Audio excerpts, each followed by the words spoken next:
দুদিন থাকি যোৱাৰ পাছতো মোদীয়ে কিন্তু জুবিনদাৰ নাম নললে আমাৰ জাতীয় সম্পদ জুবিনদাৰ নামটো দেশৰ প্ৰধানমন্ত্ৰীগৰাকীয়ে নাই লোৱা মানে কি তেওঁ এফৰ আসাম জুবিনদাক বাদ দিয়ে এফৰ আসাম হ'ব নেকি জুবিনদাক চিনিয়ে নাপায় প্ৰধানমন্ত্ৰী মোদীয়ে সেইকাৰণে আজি তেওঁৰ মুখত আসলতে আপোনাৰ জুবিনদাৰ নামটো নাই এটা জুবিনদা যে আমাৰ স্বাভিমান সমগ্ৰ ভাৰতৰ মানুহে জুবিনদাক যেটো সময়ত জাস্টিস বিচাৰিছে অসমৰ মানুহেতো প্ৰতিদিনে জাস্টিস বিচাৰ ন্যায় বিচাৰি আছো এই সময়ছোৱাত মানে মোদীয়ে সেইটো পাত্তা নিদিয়ে আজিলৈকে মোদী ডাঙৰীয়াই সেই 14 চনত যে 16 মেৰ পাছত আপোনাৰ এজনো আসলতে বাংলাদেশী অসমত থাকিব নোৱাৰিব যিবিলাক আছে আসলতে তালি টোপলা ল'ব লাগিব বুলি কৈছিলে আজিৰ দিনটোলৈকে কিমান আসলতে বাংলাদেশী তালি টোপলা ল'লে নমস্কাৰ বন্ধু বান্ধৱীসকল মই অসমৰ অন্য এটি নতুন ভিডিঅ'লৈ আপোনালোকক সকলোকে পুনৰবাৰ স্বাগতম জনাইছোঁ আজি আপোনালোকৰ মাজলৈ লৈ আহিছোঁ এটা আমাৰ যেহেতু মানে জুবিনদাৰ ন্যায় সন্দৰ্ভত এটা ডাঙৰ মন্তব্য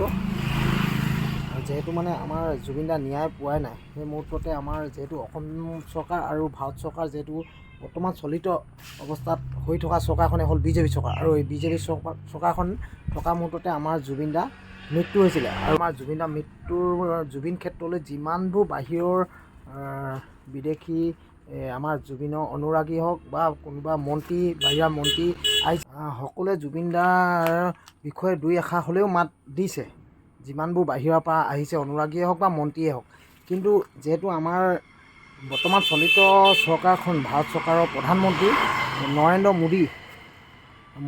মোদী ডাঙৰীয়া আমাৰ অসমলৈ দুদিনকৈ আহি আমাৰ জুবিনদাৰ বিষয়ে এষাৰ মান নামাতিলে সেই সন্দৰ্ভতে আজি আপোনালোকৰ মাজলৈ আগবঢ়াম আৰু সেই জুবিনদাৰ মান নমতা সন্দৰ্ভত আমাৰ কৃষক মুক্তি সংগ্ৰামৰ সাংগঠনিক সম্পাদক আকাশ দলে আমাৰ মোদী ডাঙৰীয়াৰ একো মান নমতাক লৈয়ে আজি দুই এষাৰ মন্তব্য আগবঢ়াইছে সেই মন্তব্যখিনি আজি আপোনালোকৰ মাজত অৱগত কৰিম আপোনালোকে কোনো স্কিপ নকৰাকৈ ভিডিঅ'টো প্ৰথমৰ পৰা শেষলৈ চাই থাকিব আৰু মোৰ চেনেলত যদি প্ৰথম চাইছে মোৰ চেনেলটো লাইক কমেণ্ট শ্বেয়াৰ আৰু নতুনকৈ চালে চেনেলটো ছাবস্ক্ৰাইব কৰি দিব নাপাব তেন্তে বলক আজি সেই আমাৰ মোদী ডাঙৰীয়াই কিয়নো মান নামাতিলে বা কি সেই মন্তব্যখিনিয়ে আজি ভিডিঅ'টো আৰম্ভ কৰোঁ মানে আসল ন্যায় পাৰ্টিৰ যেটো ফুপুলা স্বৰূপ সেইটো আসলতে ৰাইজৰ সন্মুখত ওলাই পৰিলে মেইন মালিক যিজন আহিছিলে প্ৰধানমন্ত্ৰী মোদী ডাঙৰীয়া দুদিনকৈ অসমত থাকি গ'ল কিন্তু সেই দুদিনীয়া থকা সময়ছোৱাত আমি মানে ক'তো নেদেখিলোঁ যে জুবিনদা সম্পৰ্কত এটা বক্তব্য যে তেওঁ দিব সেইটো তেওঁৰ মানে মনলৈ কেতিয়াও নাহিলে মানে কথাবিলাক স্পষ্ট হৈ পৰিছে যে বিজেপিৰ লগত আসলতে আমাৰ জুবিনদাৰ আদৰ্শগত এটা সংঘাত আছিলে মানে বিজেপিৰ ফালৰ পৰা বিভিন্ন সময়ত চেষ্টা কৰি আছিলে যে জুবিনদাক আসলতে তেওঁলোকৰ হৈ কিবা বক্তব্য দিয়াব পাৰে নেকি জীয়াই থকা অৱস্থাত সেইবিলাক আসলতে চেষ্টা কৰি থকা হৈছিলে আৰু আমি লক্ষ্য কৰিছোঁ দেই যিটো সময়ত আসলতে বিজেপিৰ জয়ময় এটা অৱস্থা গোটেই অসম বা ভাৰতত সেই সময়ছোৱাত আমি দেখিছোঁ কিন্তু জুবিনদাই একমাত্ৰ এগৰাকী শিল্পী যি আসলতে বিজেপিৰ বিৰুদ্ধে অৱস্থান কৰি তেওঁ প্ৰতিক্ৰিয়া দিছে বিজেপিয়ে যিটো সময়ত হিন্দুত্ববাদৰ প্ৰচাৰ কৰি আছে সেই সময়ছোৱাত কিন্তু তেওঁ সমাজবাদী বুলি নিজকে ঘোষণা কৰিছে গতিকে বিজেপিৰ লগত আদৰ্শগত সংঘাত সেইটো আটাইতকৈ ডাঙৰ সংঘাত সেইকাৰণে আজিৰ দিনটোত আপোনালোকে নিশ্চয় লক্ষ্য কৰিলে দুদিন থাকি যোৱাৰ পাছতো মোদীয়ে কিন্তু জুবিনদাৰ নাম নললে এইটো অত্যন্ত দুৰ্ভাগ্যজনক ঘটনা কাৰণ জুবিনদা আমাৰ অসমীয়া জাতিৰ আসলতে প্ৰাণৰ স্পন্দন অসমীয়াৰ স্বাভিমান আমাৰ জাতীয় সম্পদ জুবিনদাৰ নামটো দেশৰ প্ৰধানমন্ত্ৰীগৰাকীয়ে নাই লোৱা মানে কি তেওঁ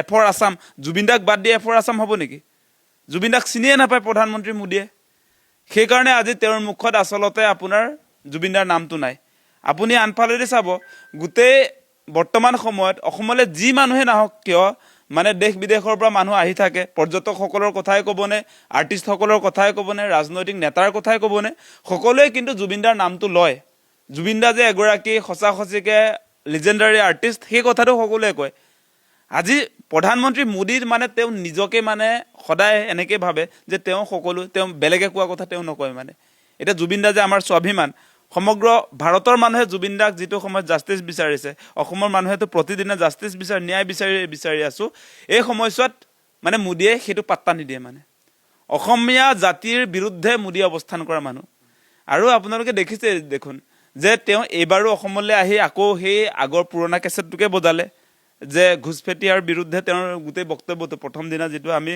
দেখিলোঁ তেওঁৰ বক্তব্যটো তাত সেয়া আকৌ এই 16 মেৰ কথাটোৱে আকৌ পুনৰ দোহাৰিছে যে তেওঁলোকে এই যিবিলাক আসলতে বাংলাদেশীৰ বিৰুদ্ধে তেওঁলোকৰ চৰকাৰে কাম কৰিছে বুলি ক'লে কোনটো কাম কৰিলে আজিলৈকে আজিলৈকে মোদী ডাঙৰীয়াই সেই 14 চনত যে 16 মে'ৰ পাছত আপোনাৰ এজনো আচলতে বাংলাদেশী অসমত থাকিব নোৱাৰিব, যিবিলাক আছে আচলতে তালি টোপোলা ল'ব লাগিব বুলি কৈছিলে। আজিৰ দিনটোলৈকে কিমান আচলতে বাংলাদেশী তালি টোপোলা ল'লে? বৰং তেওঁলোকৰ দিনত আচলতে কা বলবৎ কৰি বাংলাদেশী অসমত সংস্থাপনহে কৰিলে, বিদেশীটো নেখেদিলে, বিদেশী আনি আজি নাগৰিকত্ব পালে। আৰু আপোনালোকে দেখিছে বিজেপিৰ এগৰাকী বিধায়ক ওলাই গ'ল বাংলাদেশী বুলি ইতিমধ্যে ঘোষণা হৈছে, কোৰ্টত কেছ চলিছে। আপোনালোকে দেখিছে এগৰাকী ৰানিং বিজেপিৰ বিধায়ক। গতিকে সেই পাৰ্টিটোৱে কেতিয়াবাই যদি আপোনাৰ বাংলাদেশী খেদিম বুলি কয়, সেইটো কোনোবাই বিশ্বাস কৰিব নেকি? আমি দেখিলোঁ আমাৰ 5জনকৈ সতীৰ্থ শ্বহীদ হ'বলগীয়া হ'ল বিদেশীৰ বিৰুদ্ধে প্ৰতিবাদ কৰি বিজেপিৰ দিনত। তাতকৈ দুৰ্ভাগ্যজনক কথা কিবা থাকিব পাৰে নেকি? আৰু চাওক দেই, তেওঁৰ আচলতে এই 3টা কাৰ্যকাল মোদী ডাঙৰীয়াৰ, তাৰ পাছতো কিন্তু অসমৰ মূল যিবিলাক প্ৰশ্ন আছিলে, তেওঁ যিটো মূল কথাটোৱে ক'লে যেনিবা বিদেশীক খেদিবৰ কাৰণে তেওঁলোকে আচলতে এতিয়ালৈকে কোনবিলাক কাম কৰিলেনে? অসম চুক্তি 6 নং দফা আখৰে আখৰে ৰূপায়ণ কৰাৰ কথা কোৱা হৈছিলে, কৰিলেনে নাই? সেইবিলাক কথা এইবিলাকতো একো নকৰিলে। গতিকে তেওঁলোকে অসমত আচলতে বিদেশী স্বদেশীক লৈ ৰাজনীতিটো গৰম কৰি থকাটোৱে বিচাৰে। সেইকাৰণে মোদী ডাঙৰীয়াৰ পৰা হিমন্ত বিশ্ব শৰ্মালৈকে সকলোৰে এটাই কাম, মুঠতে এই বাংলাদেশীবিলাকক লৈ সেইটোক লৈ আচলতে তেওঁলোকে ৰাজনৈতিক হাথিয়াৰ হিচাপে লৈ পেলাই গোটেই পলিটিকেল চিনেৰিটো গঢ়ি তোলা আৰু নিৰ্বাচনত মূল অস্ত্ৰ হিচাপে সেই বাংলাদেশীৰ কথাটোৱে ক'ব। আজিৰ তাৰিখত আপোনালোকে দেখিব কিমান সমস্যা আছে অসমত। আজি আপোনালোকে দেখিব এতিয়াতো খৰাং বুলিহে, আপোনাৰ বানপানীৰ সময়ত বিজেপিৰ ফালৰ পৰাতো কোৱা হৈছিলে যে বিজেপি শাসনলৈ আহিলে আচলতে বানপানীৰ সমস্যাটো নাইকিয়া কৰি দিব, বানপানী বস্তুটো নাথাকিবই, মানে বানপানীৰ এই বতাকাৰে বাটো নাথাকিব, তেনেকুৱাকৈ কোৱা হৈছিলে যে বিজেপিৰ দিনত সেইবিলাক যিবিলাক আচলতে অসমৰ ৰাইজৰ মূল সমস্যা আছিলে এইবিলাক নাইকিয়া হৈ যাব। সেইটো আপোনাৰ বানপানীয়ে হওক, সেয়া লাগিলে আপোনাৰ সেই বাংলাদেশীৰ সমস্যাই হওক, সেয়া লাগিলে আপোনাৰ 6 শিডিউলৰ কথাই হওক, আমাৰ এক্সিষ্টিং ট্ৰাইবেলে যিটো বিচাৰিছিলে। বিজেপিয়েতো আমাৰ 6ষ্ঠ অনুসূচী দিয়া কথা আছিলে, আমাৰ মিচিং, ৰাভা, তিৱা, সেইবিলাকটোতো এতিয়া আপোনাৰ 3টা টাৰ্মছ হৈ গ'ল, তাৰ পাছতোতো নিদিলে। গতিকে তেওঁৰ আগমনৰ দিনটোতে ৰহাত আমি প্ৰতিবাদ দেখিছোঁ যে তিৱা ছাত্ৰ সন্থাই প্ৰতিবাদী কাৰ্যসূচী উলিয়াইছে। গতিকে মোদীয়ে যিমান আচলতে প্ৰতিশ্ৰুতি দিলে সেইবিলাক চব বিফল হৈছে, তেওঁ প্ৰতিশ্ৰুতি পালন কৰাত ব্যৰ্থ হ'ল। আজিৰ দিনটোত আপোনালোকে যদি চায় যে পেট্ৰল ডিজেলৰ কথাটো যদি আপুনি এতিয়া পাতে, তেতিয়াহ'লে দেখিব তেওঁতো পেট্ৰল 35 টকাত দিম বুলি কৈছিলে, ডিজেল 26 টকাত দিম বুলি কৈছিলে। আজিৰ দিনটোত পেট্ৰলৰ দামটোতো 100 টকা আৰু আপোনাৰ ডিজেলৰ দাম আজি 90 টকা। গতিকে তেওঁ কোনবিলাক প্ৰতিশ্ৰুতি পালন কৰিলে? আৰু আপোনালোকে দেখিব যে মোদীয়ে এই যে এতিয়া বৰ্তমান সময়ত তেওঁ কৈছিলে যে যেতিয়া তেওঁ প্ৰধানমন্ত্ৰী কেণ্ডিডেট আছিলে, তেওঁ কৈছিলে মানে এটকাৰ বিপৰীতে এটা ডলাৰ, 1 rupee equal to $1 বুলি কৈছিলে। এতিয়া 1 rupee equal to $1 হ'লনে যে $1 এগেইনষ্টত আমি এতিয়া 90 টকা দিব লাগে? তেওঁ বিশ্বগুৰু ইফালে, কিন্তু তেওঁৰ বিশ্বগুৰুৰ দিনত আজি সাংঘাতিক ধৰণে ভাৰতীয় টকাৰ মূল্য পতন হৈছে। সেইজনহে মানুহ, তাৰ পাছত আৰু তেওঁ ভাও দি থাকিলে কোনে বিশ্বাস কৰিব? তেওঁৰ প্ৰভাৱ নাই, গোটেই পৃথিৱীজুৰি মোদী ডাঙৰীয়াৰ কোনো প্ৰভাৱ নাই। সেইকাৰণে আমেৰিকাত আমাৰ যিবিলাক প্ৰবাসী যি ভাৰতীয় আছিলে, তেওঁলোকক কেনেকৈ আচলতে শিকলি পঘা লগাই আপোনাৰ বিমান বন্দৰত থৈ আপোনাৰ ভাৰতলৈ ৰিটাৰ্ণ কৰি দিছে, দেখিছে নহয় সেইবিলাক প্ৰবাসী ভাৰতীয়ক। তেওঁৰ নেতৃত্ব থকা হ'লে, তেওঁ সঁচাকৈ বিশ্বগুৰু হোৱা হ'লে সেইবিলাক কামটোতো কৰিব নোৱাৰিলেহেঁতেন। গতিকে মোদী ডাঙৰীয়াই সকলো ক্ষেত্ৰত বিফল হৈছে। মোদীয়ে মুঠতে এটা কামেই কৰি আছে, আমাৰ অসমৰ ক্ষেত্ৰতো দেখিলে মোদীয়ে অসমক কিবা দিবৰ কাৰণে অহা নাই নহয়। অসমলৈ কেলৈ আহিলে? তেওঁ আদানীৰ কাৰণে আহিলে। আদানীৰ এই লোকপ্ৰিয় গোপীনাথ বৰদলৈ, সেইটো যি আপোনাৰ তেওঁ এই আদানীক যে দি দিয়া হ'ল, আদানীয়ে কিবা টাৰ্মিনেল মুকলি কৰা সেই কাৰ্যসূচীটোলৈহে মোদী আহিছে। চৰকাৰী ধন অপচয় কৰি এতিয়া আদানীৰ স্বাৰ্থত, আপোনালোকে দেখিছে আদানীৰ স্বাৰ্থত এতিয়া প্ৰধানমন্ত্ৰী দিল্লীৰ পৰা আহি এই বিমানবন্দৰ পালেহি, বৰঝাৰ বিমানবন্দৰ। তাত আপোনাৰ যি টকা পইচা হ'ব, এতিয়া যে আপোনাৰ বিমানবন্দৰটো দি দিয়া হ'ল, আগতে আমাৰ সেইবিলাক ৰাজকোষলৈ আহিছিলে।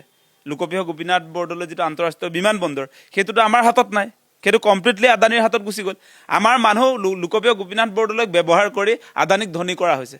আজি তাত আপোনাৰ টাৰ্মিনেল মুকলি কৰাৰ পাছত এই মানুহবিলাক যে আহিছে, সাধাৰণ মানুহবিলাক আহিছে, বাছে ভৰ্তি কৰি আনিছে, কোচবিহাৰৰ পৰা আনিছে বুলি আমি শুনিছোঁ। বহুত মানুহ আপোনাৰ অসমৰ বাহিৰৰ পৰা আহি গৈছে। আৰু সেইবিলাক জাক জমকতা দেখুৱাই এতিয়া মানে তেওঁ অসমত এটা বেলেগ এটা পৰিৱেশ তৈয়াৰ কৰিব খুজিছে।